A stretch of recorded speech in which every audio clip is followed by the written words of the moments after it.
Hey Kiss Cuties, I'm Janelle, Kiss Color and Care's resident hair expert, and I'm showing you how to unlock your inner Badu with this Bantu knot look. This style is a naturalista staple and one of my personal faves to wear in the spring. The first step to keeping this look high and tight is gel with some major grip and hold. I highly recommend adding the Kiss Color and Care Braid Gel in Extreme Hold Level 8 to your cart.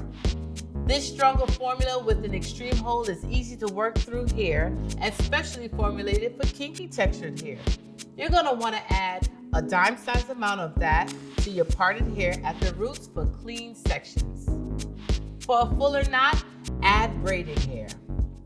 Next, you'll braid down the hair from root to tip and secure the ends. From there, you'll need to wrap the braid around itself, starting at the base to form your knot and secure the ends with a thin rubber band or a bobby pin. Continue this until all your buns are complete. Lastly, finish this look off with a swoop edge using our award-winning Edge Fixer Gel, and you are all done. Okay, girl, I'll meet you at the register. And don't worry if you can't remember every step.